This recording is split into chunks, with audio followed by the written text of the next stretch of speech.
I thought I was going to die a drunken waitress. like, like I didn't think there was anything else for me. And the gift of desperation and wanting to live, like whatever inside me that made me go through the doors and say, I'm here, I want to be sober, took me to these places in just a few years. Yeah.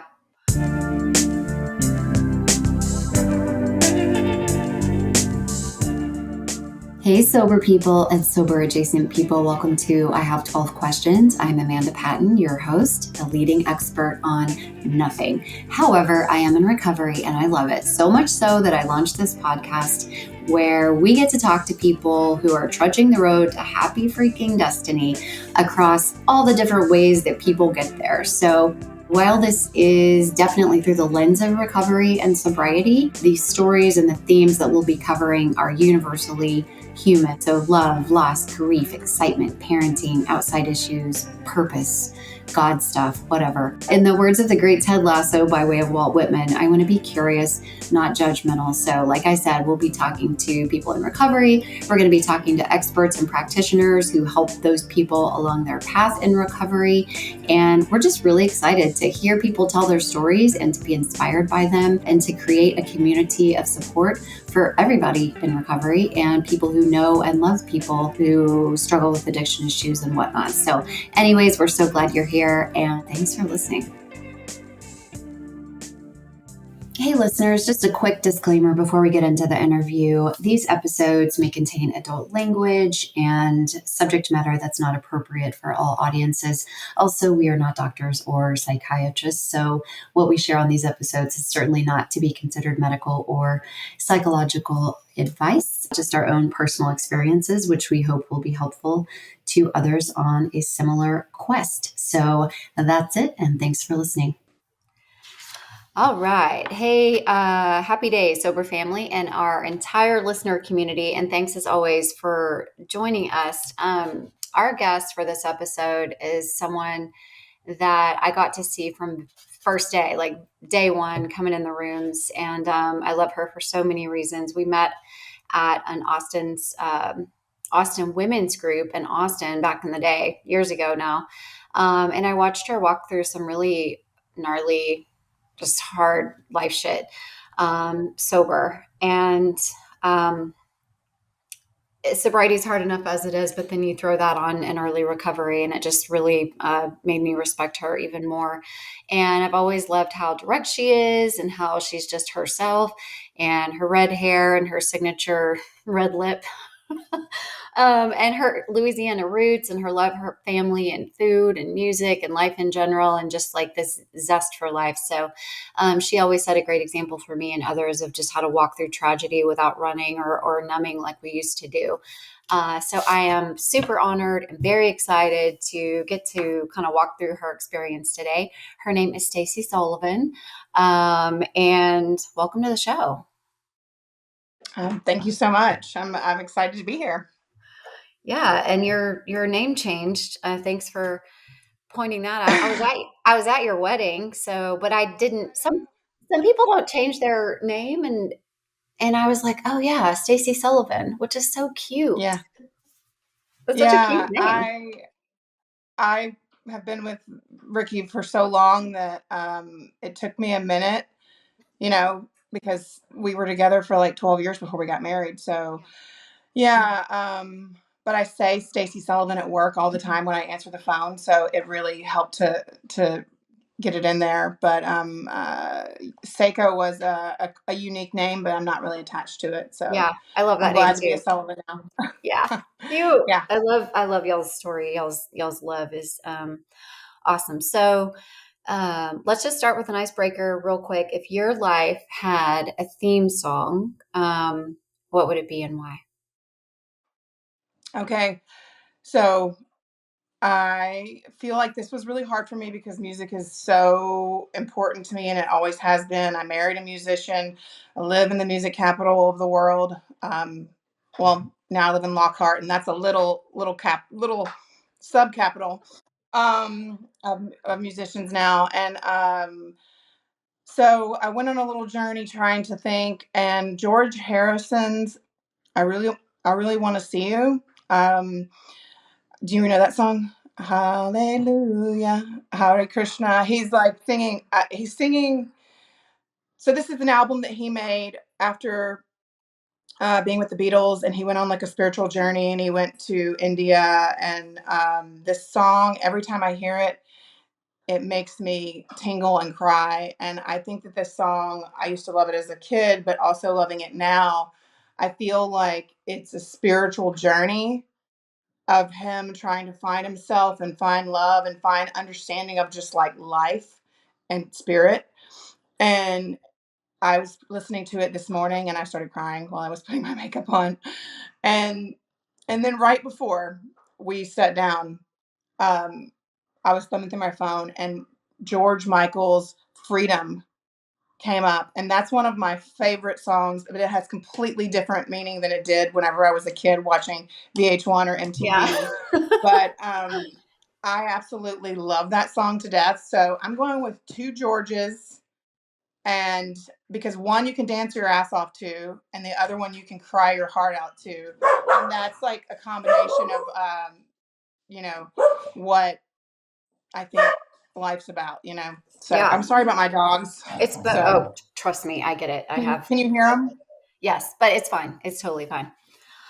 Um, I love that. Thank you for sharing that, and I like that whatever, what's the word, duality. That is life. That is recovery, right? There's some really hard, sad shit that goes on, and there's some amazing, fun, joyful, exciting things. And it doesn't. I know when I was using and drinking and all that, I just wanted the good stuff, right? Anything that was uncomfortable, I was like, nope. And it took me a while to just be open to all of it. And so I love, and I'm the same as you. I'm not as musically entrenched as you are in terms of like daily life, but just the power of music and how much it's helped to heal me, how much it Definitely. can still just take me to completely different places and transcend whatever I'm dealing with at that moment. So I love the Mm-hmm. fact that it kind of threw you a little bit, that the question threw you and it made you go on a journey and explore and all that, because I think that's kind of a revealing exercise too. Yeah, I loved it. I mean, it was hard, but it was also like, you know, if you take things, I mean, I'm taking this seriously in general, but it's kind of fun to try to figure out where you are and Yeah. what really speaks to you in this moment in time. Yeah, I think what you said too is about how like songs change over time, right? What it represented or what it meant or how it felt at one time is different now and it'll be different in 5 years, right? And that's kind of the cool thing too, is like it's just we don't our lives are always changing. Um Mhm. So the first question, I start everybody with this, but like, what's your sober date? And can you just kind of take us back through? I know this is a loaded question. You could talk for hours about it, but like, when did you get sober and what was it like for you when you were in active addiction? Okay. Well, I came into the rooms over 6 years ago on like May 4th would be my first sober date. That's probably when we met. And then there were a few bumps in the road. Had to go do some exploring, um, if you will. Lots of lessons to be learned. And then a few years later, my new sober date is March 8th, 2021. That's 3 years ago and a couple months. Awesome. So that was kind of during COVID. And am I right? I'm sorry. I'm just having a bit of a 2020 was COVID or 2021? It was 2020, but 2021 was still a bunch of shit going on. So Okay. So that was it. Okay. So and during that time, I was having a hard time during COVID. And because we were all, we weren't able to go to meetings as much. I wasn't able to be with everybody. I wasn't in a routine, didn't have a job. So, yeah, I did slip up. And I remember at this time, my brother had been sober for almost about a year, almost. And he had come to visit me, and I had had a relapse. And I saw him get his 1 year chip. And then he started walking me through like my relapse because I had a lot of shame. I have been, struggling with alcoholism and knowingly struggling with it probably for 15 years, like really knowing in my 20s that I had an issue. Working as a bartender, like everyone in my family has some form of trauma and addiction. And so that goes hand in hand with my brother, who I always thought was worse than me. But turns out, like, flip the coin, and my brother's helping me when I was worried about him for all those years. And so we got really close during COVID, and he was able to like kind of be a co-sponsor for me on this last relapse, which was like the biggest gift in the world to like share, everything that I'm going through and have my sibling understand where I'm coming from. So that was, I don't know, that was just like, I would have never thought that in a million years that my brother would be someone I would call every day and talk to. And my brother would spit off words from the big book. He had a photographic memory. So he was like, he had it all in his head. And it was amazing to have that. And so I was about 2.5 weeks sober, and then that's when the accident happened. Yeah. And so I had already started going back to meetings, and so that's when you guys had seen me. And he was hit by a car leaving work. He was a personal trainer, and he was on a bike because he had just run a marathon and had shin splints. He wanted to spell his daughter's name, and that's what alcoholics do. They do things hardcore, don't they? Just like, I'm gonna go run a marathon. Yep.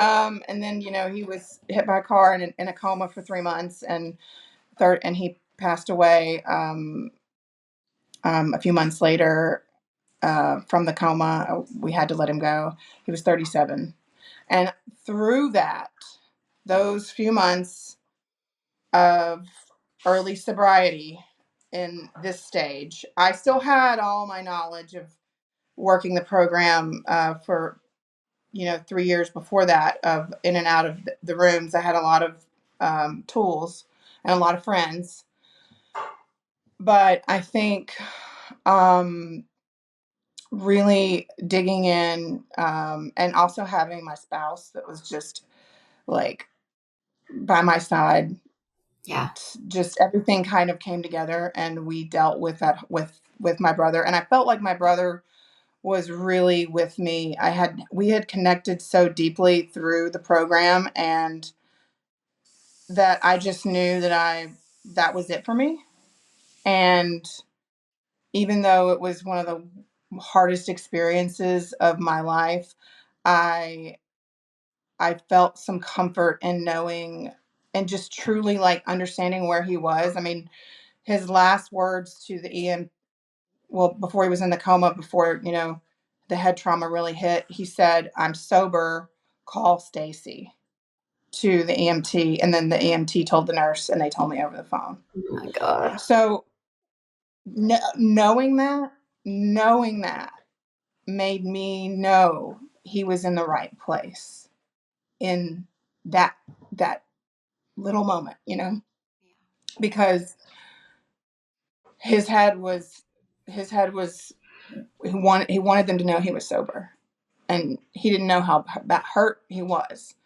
But um and also, like, right before all this happened, he had shown up in a big way for his daughter, like taking her on these little vacations, and like um all these things. His sobriety showed me where God shows up, because I even had his cell phone. He had already gotten life insurance. He was doing all of these things, being a completely different person than I knew him to be. And that was the example that I guess I needed to really kick me in the ass and say, you need to do this, Yeah. And It was. it's almost like Mhm. he not like he knew that he was gonna I die, but like all this miraculous shit just starts happening, Yeah. and it's like I, it feels kind of like a And God thing, or I don't it know. is. I know it sounds like morbid or weird or, but he would always say, you never know when you're going to go, Stacy. You never know when it's your last day. So you have to live every day like it's your last day. And he would say that to me a lot. And I know that he had lost a few people from his halfway house. He was in an Oxford house. And he had had so many chances and so many slips and falls, but when you a lot of times that's why we listen to other people's stories, because their stories inspire us, and that's why it's so important. We're in a room every week and we're sharing our experience, strength, and hope. And when I hear my own brother's experience, strength, and hope, it like I know him so well, or I think I do, and then I see this work through him, that it just I think it just was what I needed. It was the juice, the thunder, or the bolt of Yeah, like spiritual godlike energy I needed. And yeah, like little things like I was able to get into his phone and find his life insurance policy. They paid it out. It's now like $10,000 for his daughter. It was not even a month activated. Little things like that. His funeral was one of the best funerals I ever had been to. No, okay, yeah. What I was saying, yeah, his anniversary just came up 2 days ago for his funeral, which Facebook reminds you when you take photos. And I shared some pictures, and one of my posts was, isn't it crazy that or weird that you want to call your brother and tell him how awesome his funeral was? And I think that light in that moment, and it really was amazing. It was perfect. And we all had such a lovely time, and there was no like funerals can be really rough, and people can get um my mom's funeral wasn't the best at all. Like it was a bit of a nightmare. Everyone was in active addiction. My brother was, and my sister, and there was a lot of arguments and things like that. But with Daniel, it was a beautiful, everything was in blue. We did blue, his favorite color. His daughter was there. Um, the mother of his daughter, who was very close with him, she was a great support as well. Ricky, I saw my grandparents that I don't really talk to, but God allowed me to put a lot of that aside and just show up. And those are tools that I've learned through this program and through watching other women walk through, death and talk about it and share about it in meetings. Um, and I think if I hadn't gone through my mother's death in such a bad way, um, that I wouldn't have, and then coming through with my brother's death in a positive way, being sober and living in the principles and everything that we learn through AA. I don't know. I needed to have that stumble and fall to yeah, see how to do it a different way. You know what I mean? yeah. It's unbelievable that you were able to walk through that sober. What do you um, and I remember going through it all with you, not with you, but being there as you're literally as it's happening, and you're back and forth to Louisiana, and you just have so much stuff, and it was heartbreaking, and it was hard to watch, and trying to be there for somebody when you can't really feel their pain. You can support them and you can love on them, but there's nothing that you can say or do that's going to fix it. And I think like that's all it is. It's just be there together and Mhm, listen. And you had the courage to cry and to be vulnerable and to talk about things. And mhm. it set examples for so many people. Um, what is what is the best part of being in recovery for you right now, like at this stage, would you say? Um, well, right now, I think it is n- being uncomfortable. I moved, and that means okay. So what I mean by being uncomfortable is that I'm in a space of growth, or that I have faith that I am growing in this time. I moved from Austin to Lockhart. So I left my comfort zone of my women's meetings. I still go to some of them sometimes, but I'm having to break out of a shell, and I'm having to be brave, and I'm having to go to new meetings, and it's hard in a small town.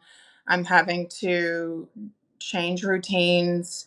I changed jobs, all these promises, getting a new house, things like that, going on trips, all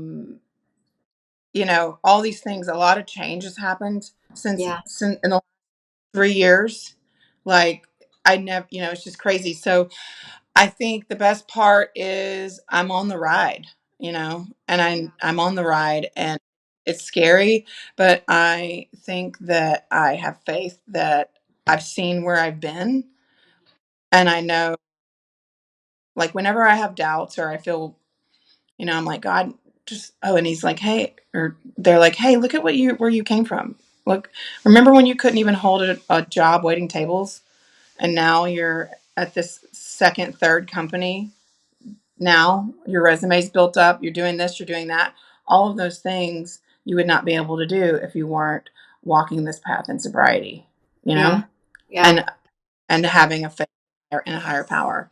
It's so So crazy it, because it, again, it's so weird because I got to see this from the beginning, and it's a trip now to look back.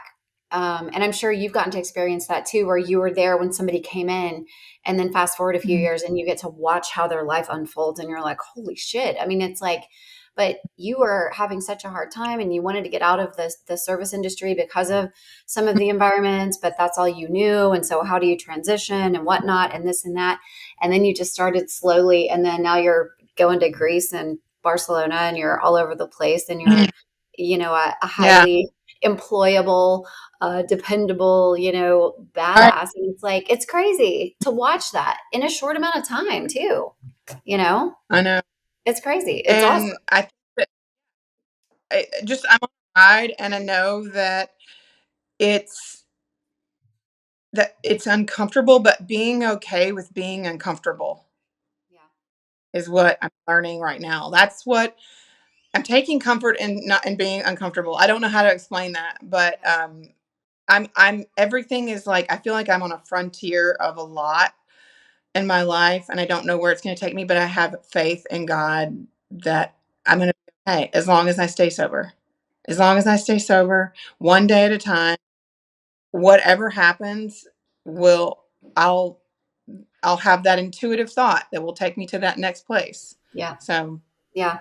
And I think a normal, whatever normal even is, a normal person doesn't understand what a huge accomplishment it is for people like us who literally couldn't be uncomfortable for 2 seconds. If I felt mhm, uncomfortable for 2 seconds emotionally, I took something. I took a Xanax, I took an Adderall, I had a drink. It's like that. I can't explain the level of anxiety with emotional discomfort because I had no tools. And so it made me so panicked that I just had to escape. And so for some people, they're like, well, yeah, of course you feel uncomfortable. That's just life. Well, not if you spent all those years running from those feelings. And so when you're able to just sit with that and just let it be what it is, it's to us, it's a miracle. You're just like, I can't believe I'm not trying to run away from this. And it makes you feel really proud of yourself. And I'm proud of myself. I'm mhm, proud of you, proud of all the women who walk through all of this stuff sober. And it's never going to be perfect and it's never going to be easy. But being an active addiction wasn't easy either, right? Like this is mhm. this is the easier, softer way. But to your point, always looking at where you came from, I think is a huge reminder too. Um, what do you think is the hardest part of recovery right now for you? Because it evolves, right? What's your answer today is going to be different in 2 years. It was different probably 6 months ago, but like, what's the hardest part for you right now? Um, oh, that's a hard one. Um, Maybe routine. Um, that's been getting a new routine right now because of all the changes has been hard. Um, I was in this bubble again, with all these women's meetings and being surrounded by people that were very similar to me and were going through a lot of this. I could relate so much. And I feel like patience and learning discipline through patience right now is I'm being taught something. Like, but also like I need to stay aware of what those little God shots are that are coming my way.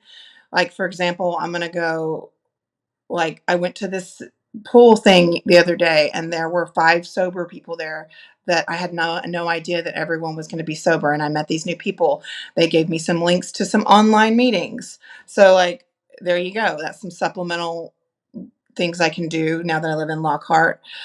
I just need to walk through it, have the patience, and, you know, imposter syndrome comes up too with, I mean, I literally just got a new job June 1st.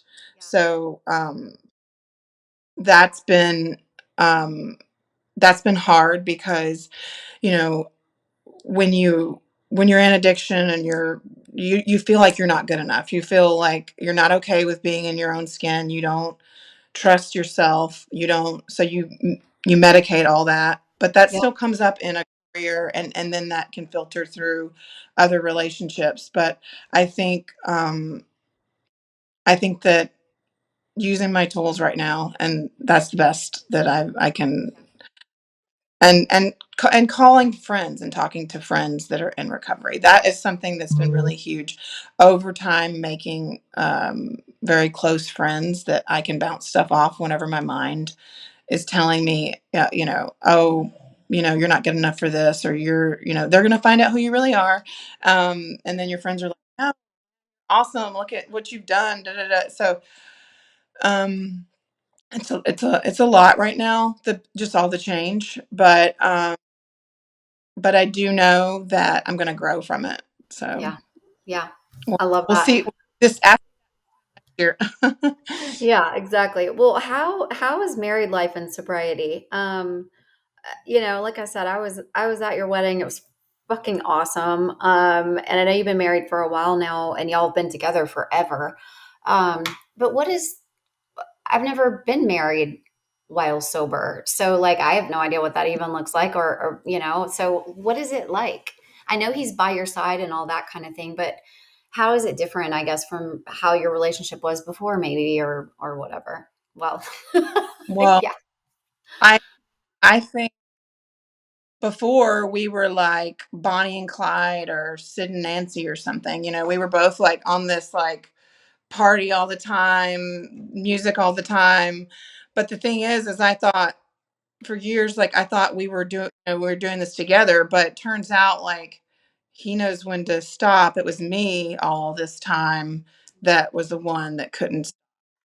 And when he needed to stop, he would stop. And then whenever things got worse for me, just I was so selfish and so destructive, mostly internally with myself, but that affected him so deeply. And I think now I I communicate better. I show up. I do what I say I'm going to do. I have I keep can hold a job down. So like financially and emotionally um and as a friend and a lover, I show up in all the ways that I'm supposed to now. And I think that has given him way more comfort, and for us to be able to grow together, to be able yeah, to, you know, we just got a house. Like I had to pick up my end of the relationship and hold up and be responsible. And alcohol was always holding me back because I would become an emotional breakdown mess. And I like, I'm allergic to alcohol. My alcoholism is like, to me, like how people are allergic to peanut butter.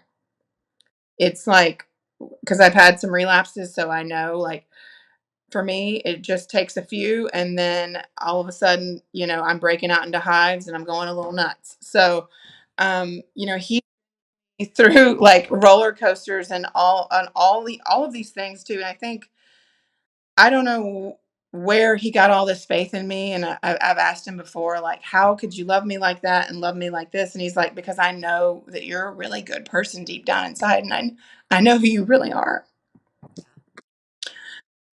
So that made me emotional, but and so maybe all along faith that I was going to show up for myself and Yeah. care about myself, Yeah. and And he and loved now you share that to. unconditionally, through all of that. And Yeah. I've heard people say before they call alcohol Hmm. spirits because of how different we behave when we're under the influence, right? Like it's almost like you're overtaken by spirits. That's what it looks like. The personality change, the way that we kind of switch or flip or whatever. Or I can speak for myself. That's not who I am at all. But in the way I behaved and the way I treated myself and treated other people and all that, so far away from who I actually am. But I couldn't stop doing it, and it was really painful for people who loved me to watch me continue to just circle the drain. And a lot of people bailed, and they have the right to do that, but a lot of people stuck by me because they knew the real person that the real me, and the fact that I would pull out eventually. So I'm glad you had that support also. And that he loved you enough. He loved you until you loved yourself, or, the kind of stuff we say in the rooms. But I Yeah. love it. It's beautiful. I love that love story is just so cool.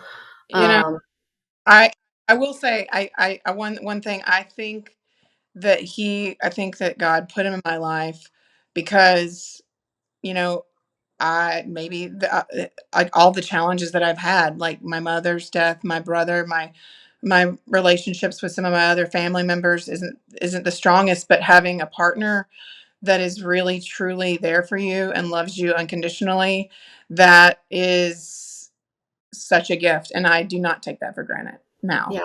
Now I don't. Yeah. And you So, get to show up and be that partner for him too. And that's just like a beautiful, 100. yeah.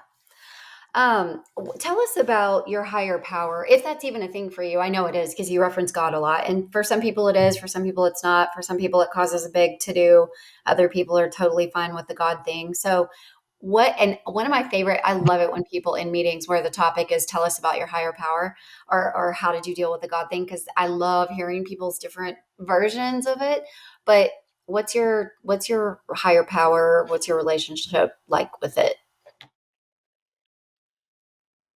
Okay, so I grew up pretty religious because I'm from the South, and I remember, when I started to ask questions, preteen, not getting answers, being told to, like, oh, whatever, like they ignore you and you ask deeper questions about this or that or the other. And then seeing the way people treat other people left a really bad taste in my mouth.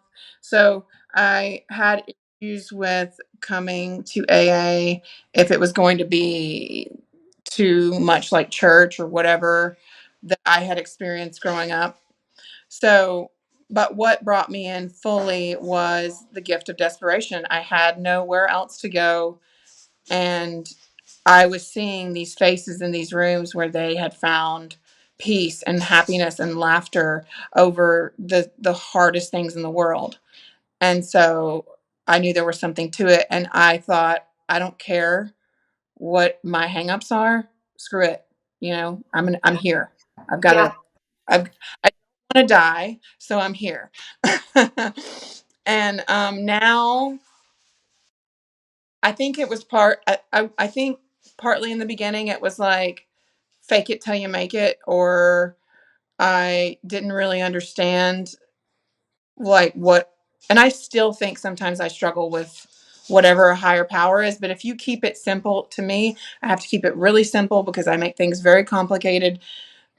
I don't know what my higher power is. I know that it's some sort of, I can't label it. I can call it whatever, but I can sit in any sort of religious space and be okay now. And that is something I could not do years ago. I could not accept because I had hang-ups on it. I had to work the steps. I had to go through 4, 5, and 6, and to, get rid of my issues with, um, you know, organized religion in America and things like that. And now I can sit in any space and accept that and accept the people around me and Yeah. whatever they believe, because it's not about me. It's about what, like, you do you and whatever works for you, and I'm going to do me whatever works for me, and I'm not in your business. And feel like I feel like I've accepted that. And when you do accept that, all of a sudden you just feel like lighter, like you're not judging other people for whatever they're believing. You can just be in your own spiritual space. Yeah. So Yeah. I don't have I an love that. answer. I love not having. I love that. I don't know what it I know. That's how I am too. It's like when I finally just said, I don't know. And that's what it is. I felt so much relief. Like I had so much pressure to like figure it out, understand it. You have to know who God is and what it is and what it looks like. And you have to like understand all of and I'm like, no, you really don't. I remember my sponsor early on, because I told her, I said, I am not doing step 3.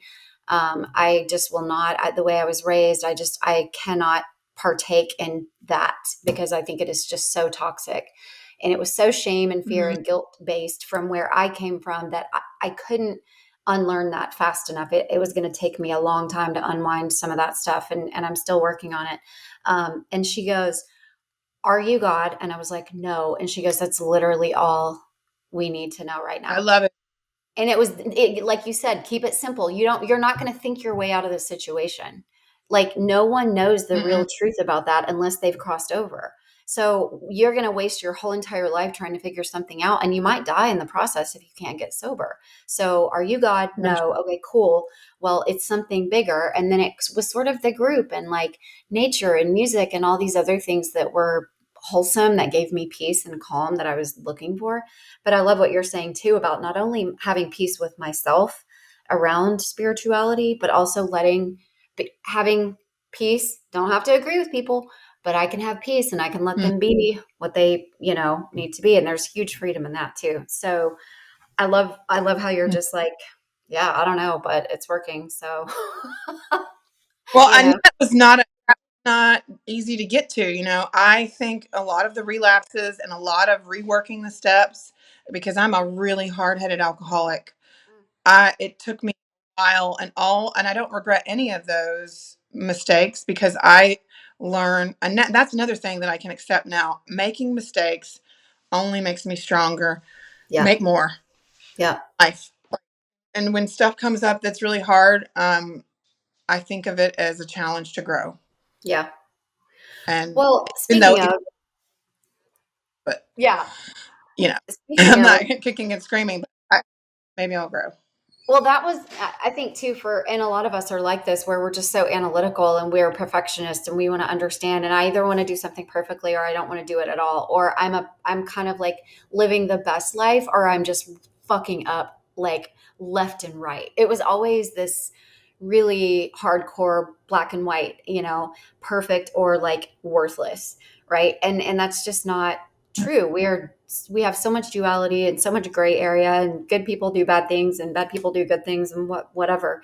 And then just that sentiment too of like, I'm not a bad person trying to get good. I'm a sick person trying to get well. Like I'm trying to figure out why I can't deal with emotional pain and why I turn that in on myself by self-harm, meaning with drugs and alcohol and, Mhm. promiscuity or whatever, pick your poison.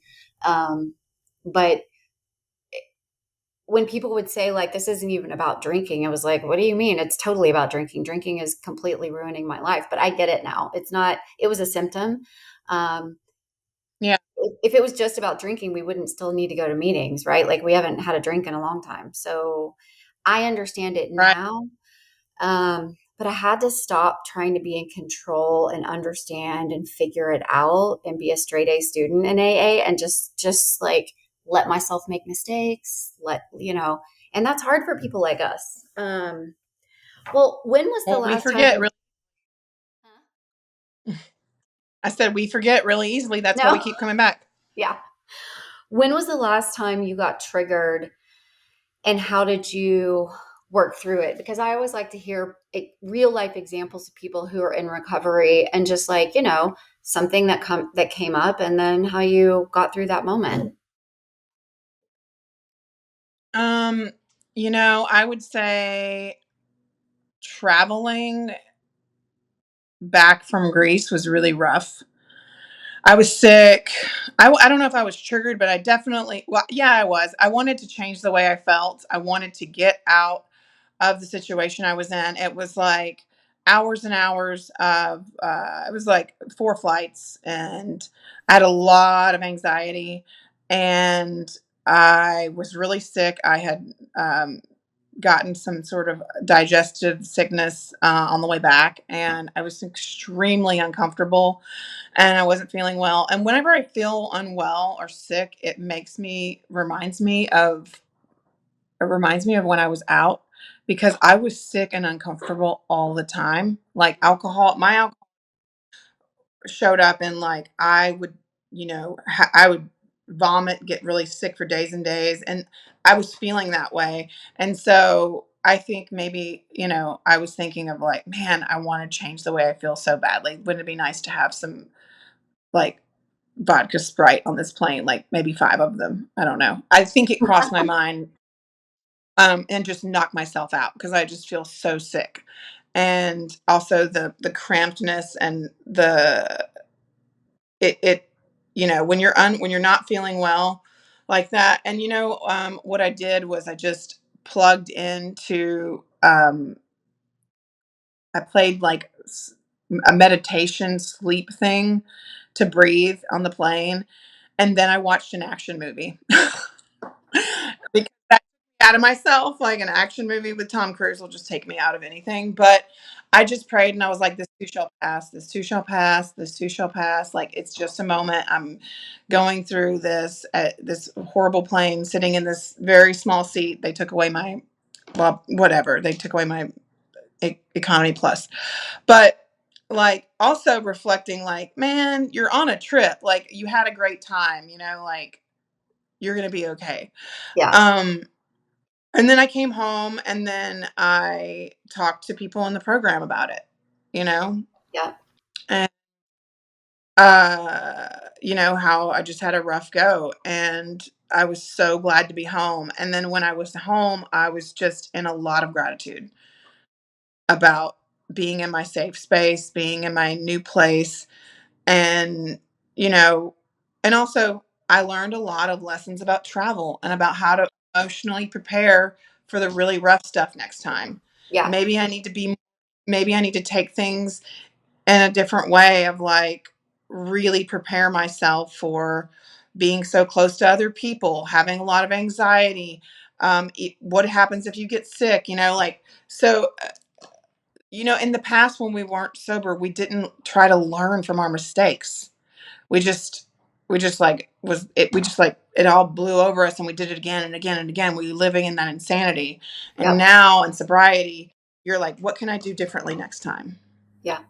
Yeah. And so when I went on my trip to Barcelona, I was way more comfortable and prepared and brought the right medications too, and like, Imodium and things like that.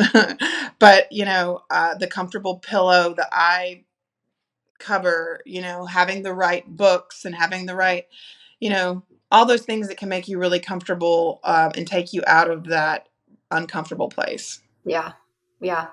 And I think too, like you're saying, because for me, when I travel for work, less so for vacationy things, but more definitely for work, I've had to learn how to limit my exposure. Because to me, the overstimulation of being around people for 12 to 14 hours a day for days on end, I don't. That's not how I live alone with my dogs and stuff, and it's like I'm used to just peace all the time, like, and well, not internally all the time, but you know what I'm saying. And then all of a sudden your planes, trains, automobiles, and delays and this and that, and you're tired, and you're stressing out because you've got to go make these big presentations and be with people for 10, Mm-hmm. 12 hours a day, then go to a happy hour, then take them out to a late dinner, and then be back up at 5 a.m. and do it all over again. And like, that is too much stimulation for me. I am Yeah. not one of those people. I am introverted. It drains my batteries. I enjoy it for a little bit. So I've had to learn, like, I need to take breaks. I will go back to my room and like do a meditation or take a 20-minute power nap. And I don't need to go to every happy hour.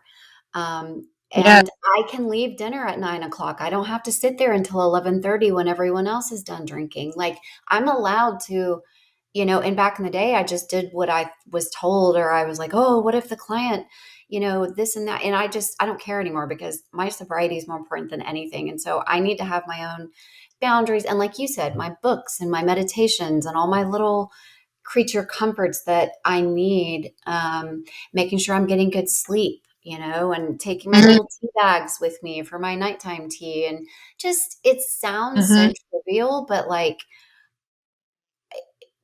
I'm big on safety, and I need that routine, and I need like, even my little daily Hmm. readers and stuff like that. Like, those things make a huge difference. I my for example, my social media is constantly giving me positive Yeah. affirmations. Yeah. I rework that, and that literally, those little shots help me out all the time. But when, for example, this last trip, I did exactly what you did. Like, I was like, I'm leaving early, I'm not staying out late, I'm not doing this. All those things that I have learned from hearing other women talk about it in the rooms. I did all of those things, and then my last trip was a million times better Yeah. than um, also, I wasn't sick as well. But Right. I That think helps.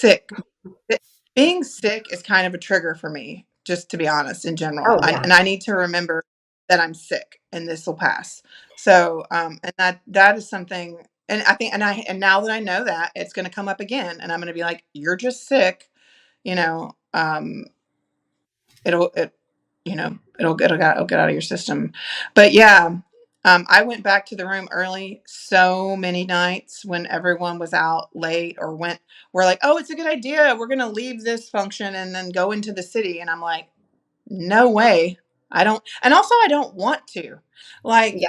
I don't want to do any of those things. I want to come home, or I want to go chill, or I want to relax. I want to reflect on the day. I don't need to do all those things to stimulate me to have fun. I don't have that FOMO anymore.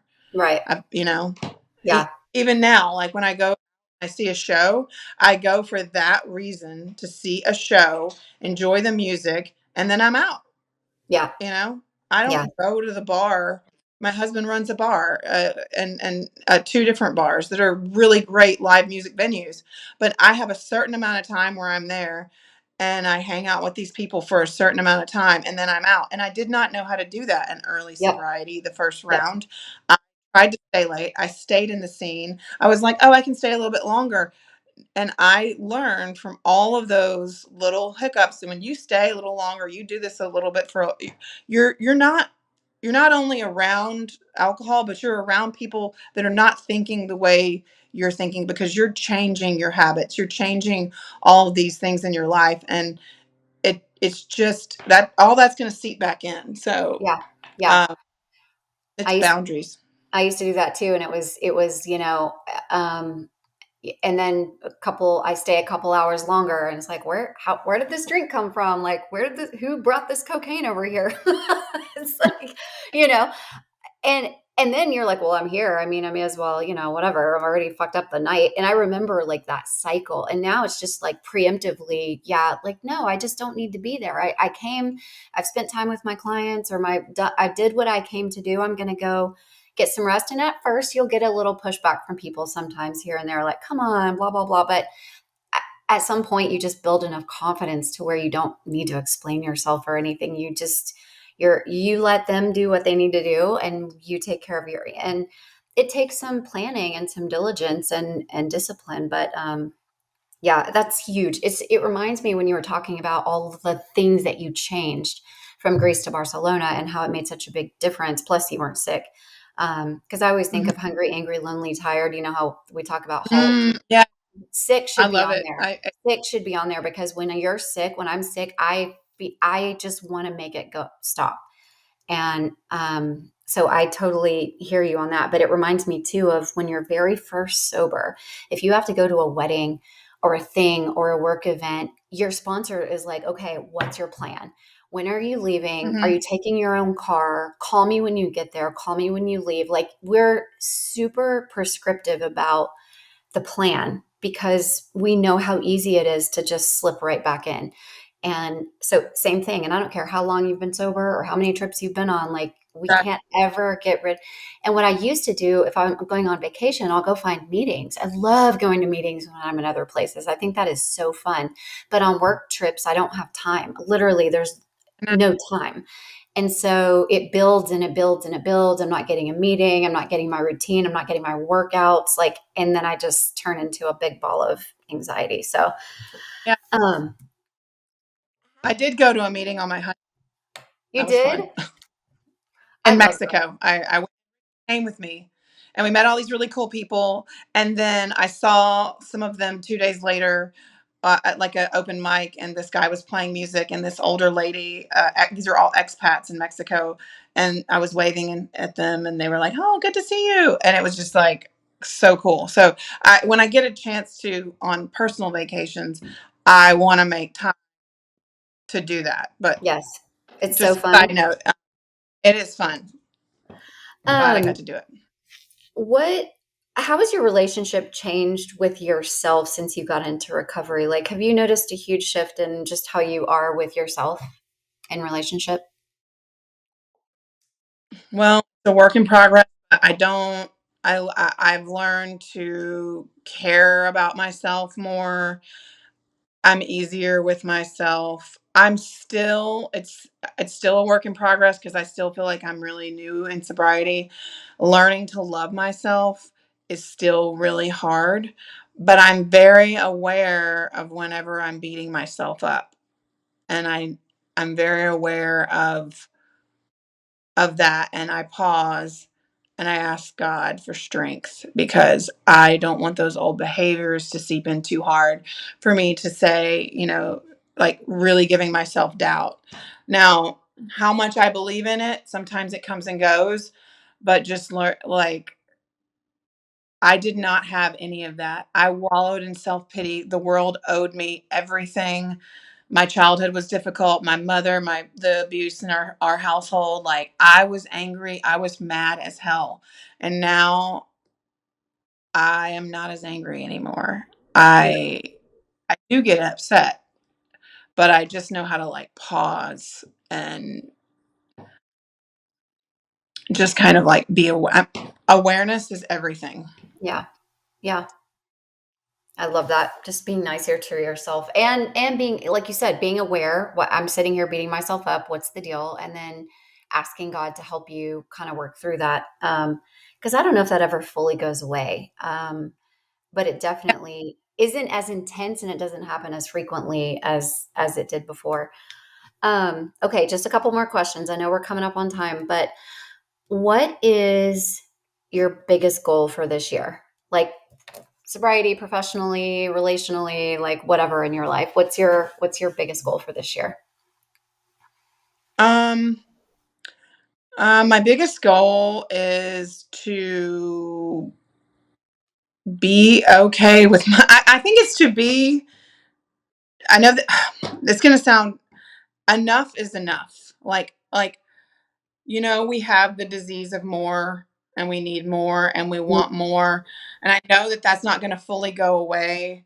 But want I still want to have this balance of like growing my career and like being in sales is really hard for people in sobriety because it in itself is an addictive behavior in a way. Like I got to go get this big fish. I got to go get this and I've got to organize this.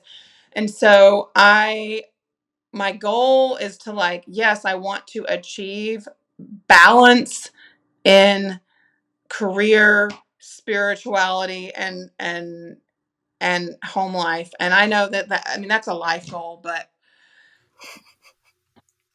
It's hard. that was so hard. That I just I want to be okay with being me in the moment and being present Yeah.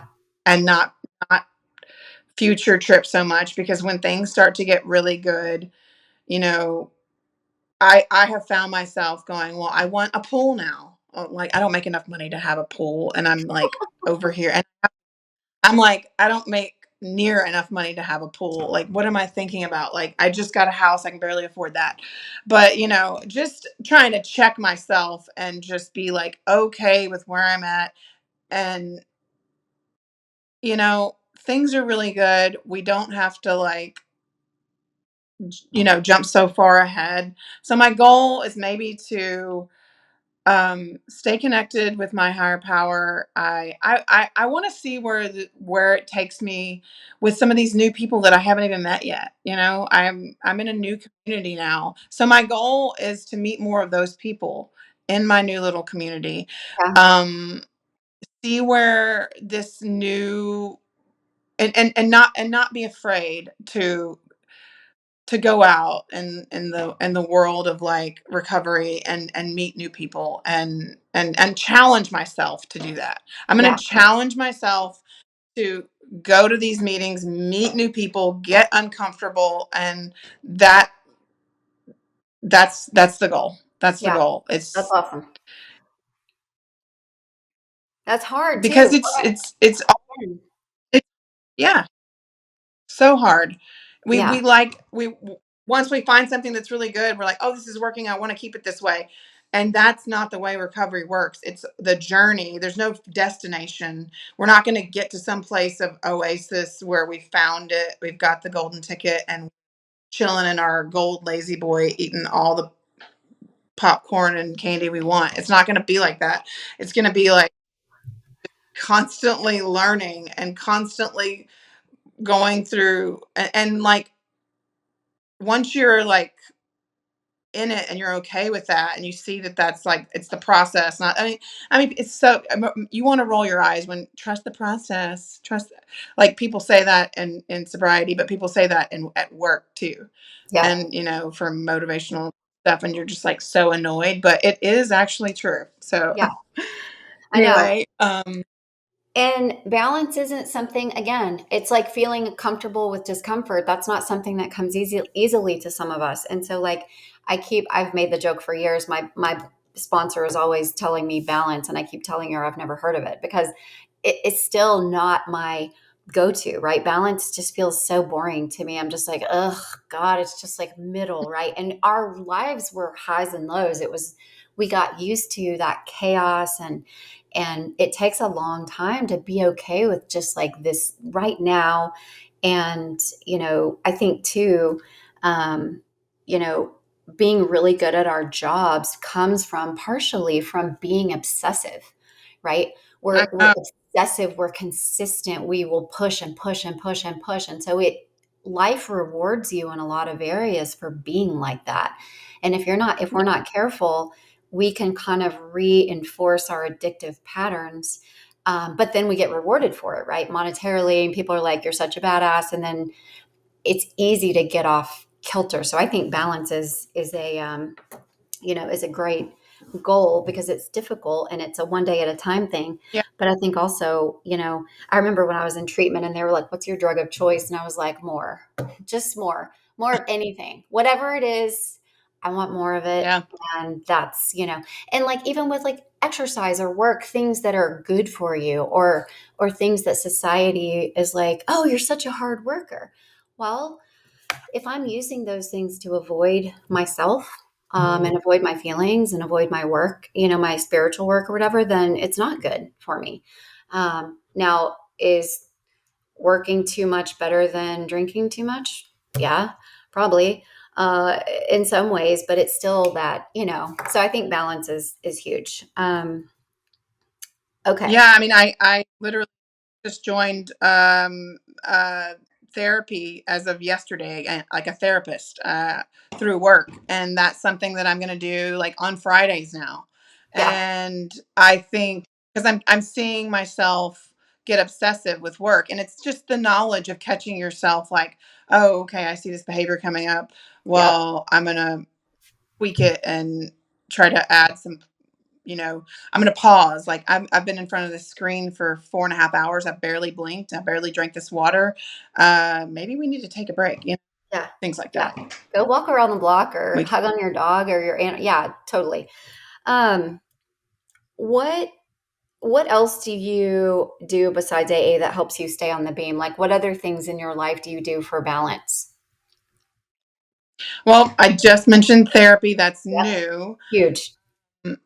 Um, so I recently have been. I take a really long drive now, back and forth from Austin to Lockhart, and I'm obsessed with NPR. Everyone knows it, and I Me love the too. story. I mean, I'm like, it's my biggest addiction in my life that is not for information, for also emotional, whatever. I love the information.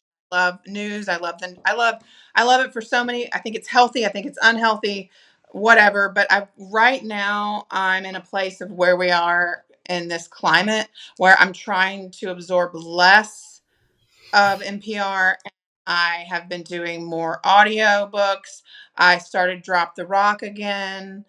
I downloaded a couple of things on forming, adopting better habits. I read a few interesting novels. Whatever, it's on audio, but like I don't know. I know this is going to sound like so bro, but I read Matthew McConaughey's Greenlight, and I loved it. I fucking have that It's book right there. I have it. like he is so himself, like, let the ego go. But he talks about red lights and green lights in life and learning lessons and all these things. And in between, he's like shouting poetry and all this crap. But it's like, whoa, it's really good to listen to on a drive, and it keeps you on your toes. And I think that he's also a person that is like, made a lot of mistakes and strived for spirituality. I mean, maybe I'm not going to go like to the jungles in Peru and the Amazon to find myself. That's not what I'm going to do. I'm going to do it in a different way. But I totally get where he's coming from. And so it's things like that. Finding people or things that you can connect with that are positive, that are going to help you grow and see a different perspective, that's going to assist you in being a better person in life. Yeah. So that's and I love, and so this opportunity of this really long drive, I'm looking at it like this drive that fucking sucks, blah blah blah blah blah. Well, it's taken me a few months, and now I'm like, you know what, this is an opportunity for alone time for me to fall into a book or fall into a podcast or listen to a speaker tape. And when you think you don't have enough time, you have that time, you have that drive, you can do that, especially on Yeah. the way home. Yeah. So I've been taking that opportunity and really getting deep a little bit too. Sometimes when you're alone in a car, Yeah. I So love I love that. um, That's all such good stuff because it's diverse, right? And there's balance in that. It can't be all AA all the time. It can't be all work all the time, all this all the time. Like we need to sprinkle in all these other and like that book Green Lights. I love how he journaled. Like he journaled all those years and so he's got those to me it made me start journaling again. I was like 20 years from now I want to look back and be able to have this record which I was just impressed by how he kind of broke it out and journaled about all these different things. And then same with me, I've been a sustaining member of KUT for 1,000 years and I have it in the yeah, background all the time. And then I had to stop because I'm so pissed off about so many things politically happening. And yeah, we know, we both, yeah.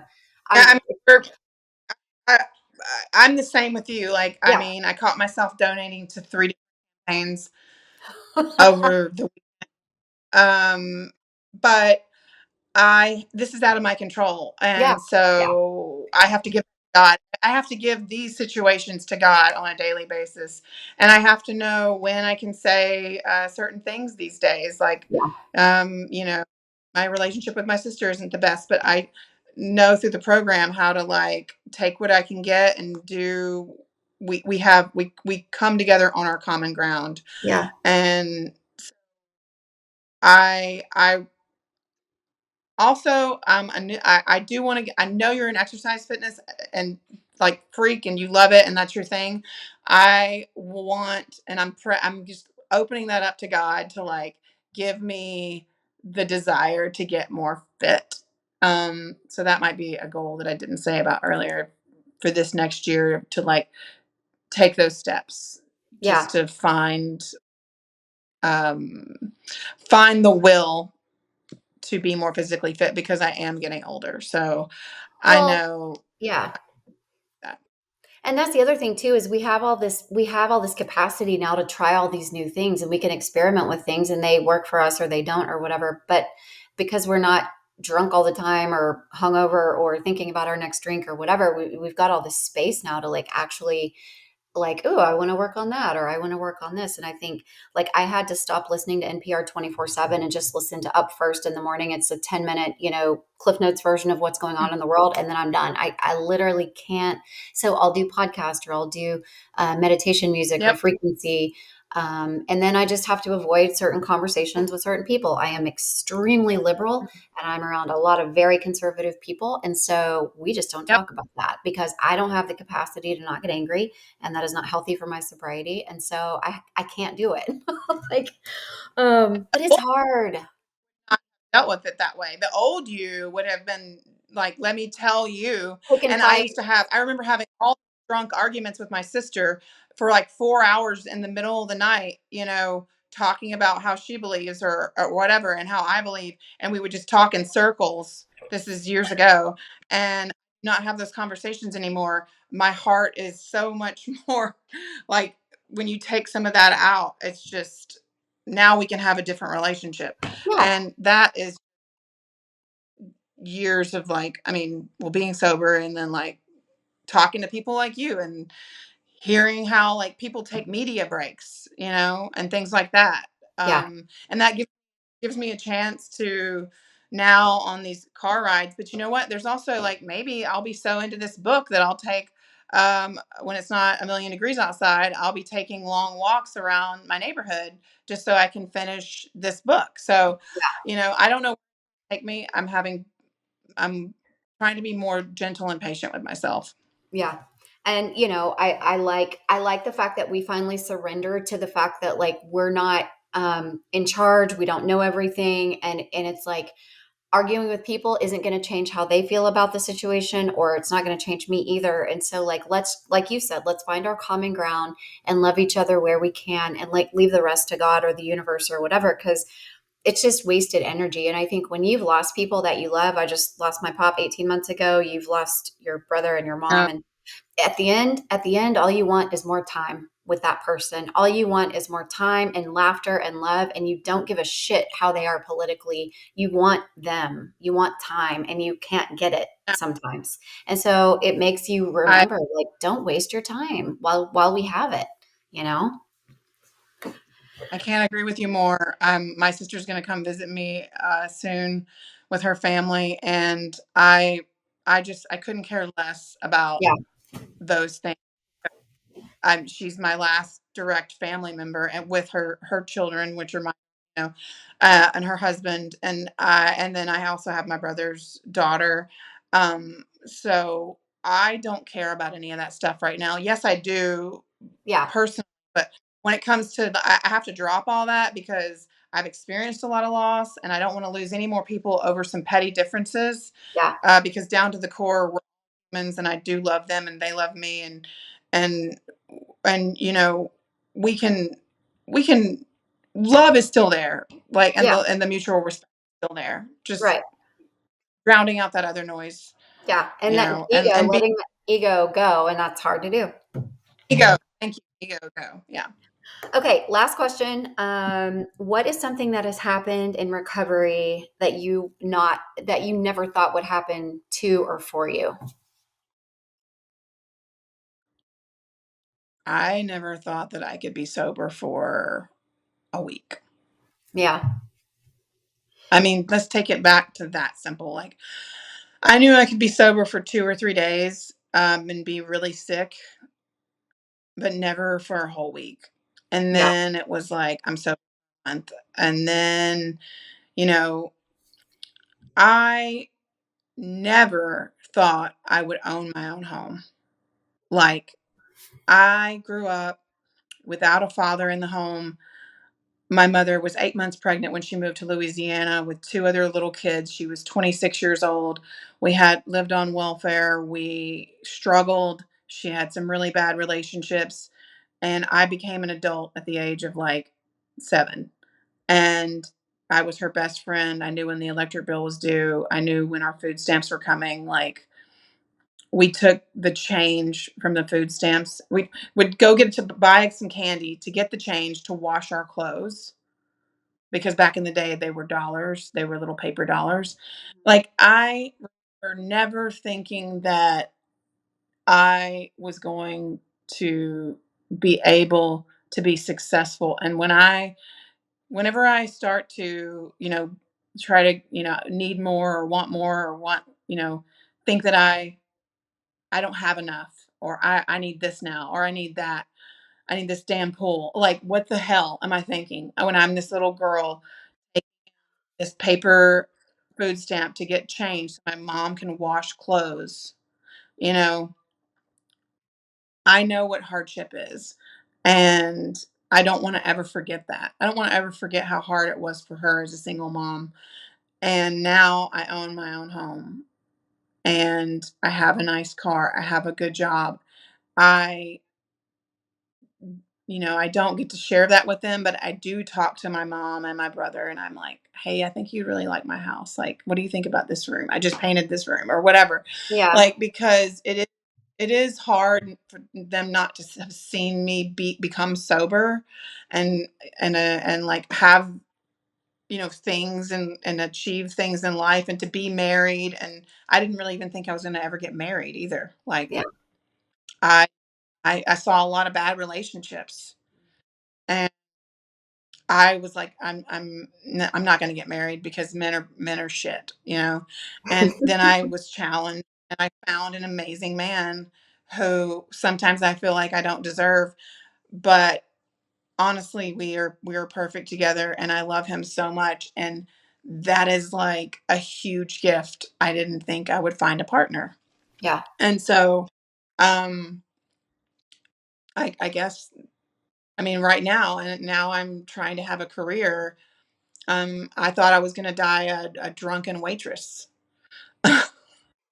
Like, like, I didn't think there was anything else for me, and the gift of desperation and wanting to live, like, whatever inside me that made me go through the doors and say, "I'm here, I wanna be sober,"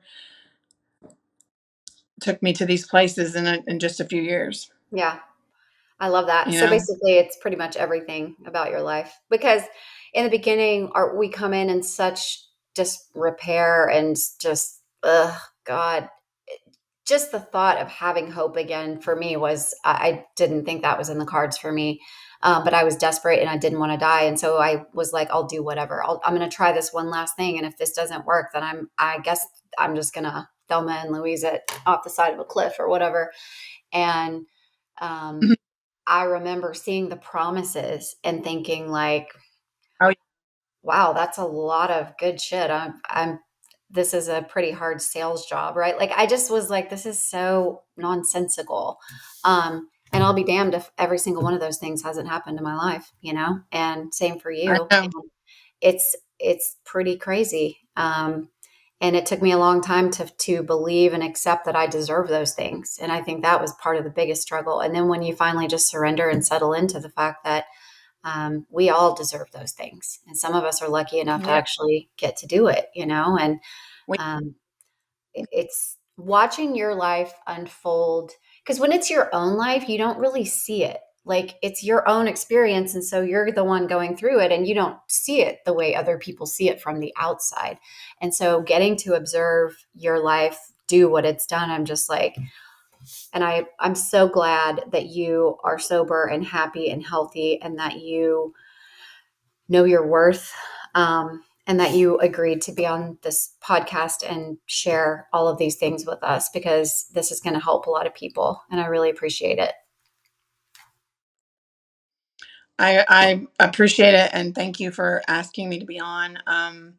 It's it's a gift, and I do want to share that. I mean, it makes me feel uncomfortable sometimes sharing, even though I'm a very open person. Yeah. But I know, like, that's a part of it. We share our experience, strength, and hope, so we can maybe somebody will see something in what we've said or what we've been through and think, because that works for me when I see it in other people as Yep. well. Yep. And I do have a lot of gratitude right now Yeah. for my sobriety and for my life. When I read the promises, I was like, oh, okay. But when I saw it in real life happening with women, through women, hearing about, I was like, oh, and I'm like you, I have to experience something to believe it. Unfortunately, I'm Mhm. entirely too skeptical or cynical to just take something at its face value. Like you have to show me. And it really, and the same thing about when hard things have happened in my life in recovery.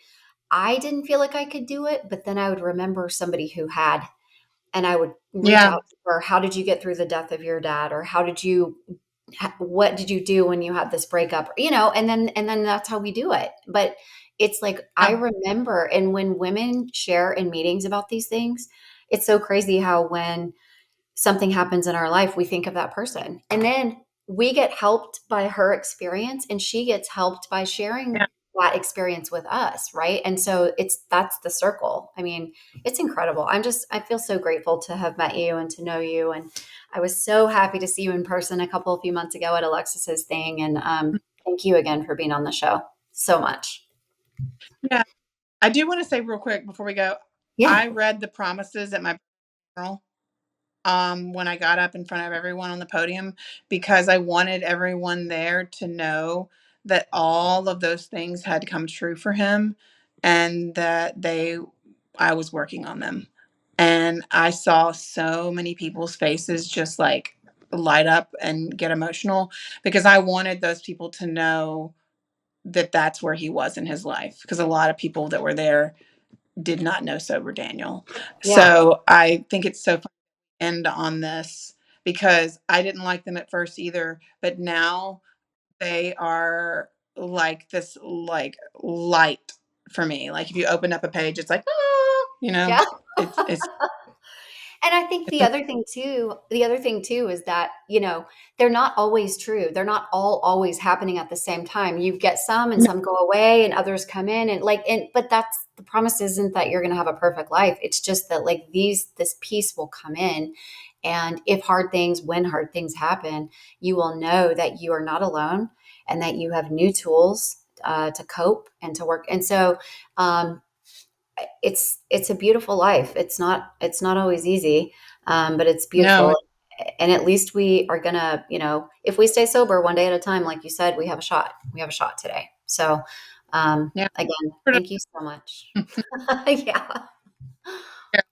I appreciate it. I appreciate you taking the time, and you're an inspiration as well. And I miss you. I miss going to meetings with you. I So miss when you you come back into too. town, you have to Yes. let us know so we can connect. Yes, I will. Thank you.